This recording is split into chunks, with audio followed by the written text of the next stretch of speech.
నేను చంద్రబాబు నాయుడు గారి మీద కేంద్ర ప్రభుత్వం మీద ఒత్తిడి తెచ్చి రాయలసీమ లిఫ్ట్ ఇరిగేషన్ ఆపిచ్చిన అధ్యక్ష నా చరిత్ర ఇది, నీ నీతి గది. ఇవాళ నేను సూటిగా చెప్పదలుచుకునే వేదిక మీద నుంచి 2 రాష్ట్రాల మధ్యలో మంచి వాతావరణం ఉండాలని ఇప్పటి వరకు నేను సాధించిన విజయాన్ని కూడా నేను చెప్పుకోలేదు అధ్యక్ష.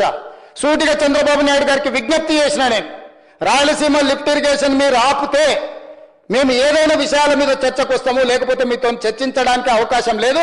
మొట్టమొదట 3 టీఎంసీలు పర్ డే అక్రమంగా నిర్మిస్తున్న రాయలసీమ లిఫ్ట్ ఇరిగేషన్ పనులను మీరు ఆపండి అని మేము వారిని క్లోజ్డ్ రూమ్ లో అడిగితే మా మీద గౌరవంతో రాయలసీమ లిఫ్ట్ ఇరిగేషన్ ఆపేసింది అధ్యక్ష. మీరు ఈ రోజు నిజ నిర్ధారణ కమిటీని సభ నుంచి పంపించండి.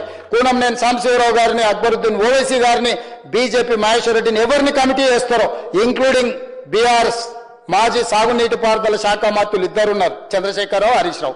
వాళ్ళిద్దరు నాయకత్వాన్ని ఎవరినో ఒకరిని పెట్టి రాయలసీమ లిఫ్ట్ ఇరిగేషన్ పనులు ఆగినాయా లేదా, ఉత్తమ్ కుమార్ రెడ్డి గారు మంత్రి అయిన తర్వాత కాంగ్రెస్ అధికారంలోకి వచ్చిన తర్వాత ఆగిన వాళ్ళ నిజ నిర్ధారణ కమిటీ పంపించండి అధ్యక్ష. మీరు ఆదేశాలు ఇవ్వండి అధ్యక్ష. ఈ సభ నుంచి మేము అక్కడ రాయలసీమ లిఫ్ట్ 3 టీఎంసీలు పర్ డే దోపిడీని ఆపిచ్చి చర్చల పేరు మీద ఈరోజు పాలమూరు రంగారెడ్డి ఎత్తిపోతలకు అనుకూలంగా నిర్ణయాలు వచ్చి ఉమ్మడి రాష్ట్రంలో మా ప్రాజెక్టులకు మీరు ఎలాంటి అభ్యంతరాలు పెట్టకండి, మా కడుపు కొట్టకండి అని వాళ్ళ మీద ఒత్తిడి తీసుకొచ్చి ఈరోజు ఒక కొలికి పట్టుకొచ్చిన